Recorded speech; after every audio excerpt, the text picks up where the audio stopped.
Hello there. Today, we're going to tackle something that can be, let's be honest, a bit of a headache.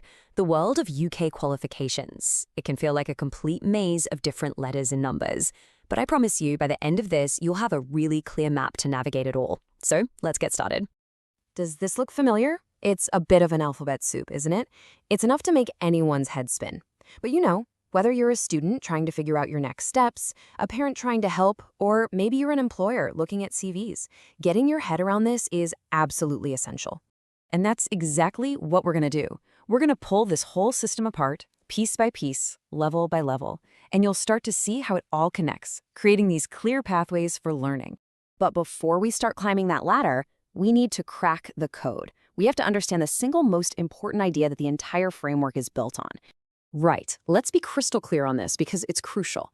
A level is all about the challenge of a qualification. It's a measure of how difficult it is, how deep the thinking needs to be. It tells you absolutely nothing about the subject you're studying or how many hours you'll spend on it. And, as we're about to see, you can have two qualifications at the very same level that are completely different in how they're taught and assessed.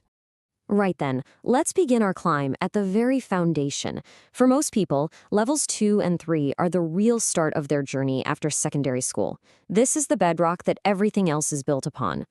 Now, this table gives us some really useful reference points. So, level 2, think of this as being on par with what we call good passes at GCSE. Vocationally, you can see things like an MVQ level 2, which are perfect for getting into an entry-level job. Then, when we step up to level 3, we're talking about the same academic level as A Levels. This is a massive step. It's the main gateway to university, of course, but also to really skilled jobs through things like an advanced apprenticeship. Okay, moving up the ladder, now into the realm of higher education. Levels 4 and 5 are incredibly valuable qualifications that often act as a fantastic bridge between college and a full university degree. So as you can see, level 4 is set at the same standard as the first year of a university degree. This is where you find things like a Higher National Certificate, or HNC, which are just superb for building specialist technical skills. Level 5 then lines up with the second year of a degree, with qualifications like the Higher National Diploma, or HND. Now these are really solid qualifications to have, but here's the clever part. They often let you top up to a full bachelor's degree by jumping straight into the final year of a university course. It's a brilliant, flexible option. And now we've reached the top of the main framework, the levels we typically think of when we think of university. But as you're about to see, these levels are home to some incredibly powerful and practical vocational options as well. So, level 6 is your bachelor's degree level. It's the standard qualification for most graduate jobs. But look at this, the degree apprenticeship. This is a total game changer. It means you can earn a proper salary and get years of real-world experience, all while studying for a full-blown degree. It's an amazing route. And finally, level 7 is the very top of this particular ladder. This is master's degree level, designed for real specialization and for people aiming for those senior leadership roles. So all the way up, we've seen these two words popping up, vocational and academic. But what really is the difference? Honestly, understanding this is one of the most important things for any learner. It really boils down to their core purpose. Vocational routes are all about practical skills. They're designed to prove you can do a specific job to a professional standard.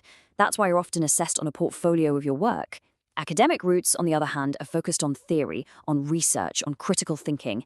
Assessment there is usually about what you know and how you can argue it, which is why it's all about exams and essays. And let me be clear, one isn't better than the other. They are just different ways of learning.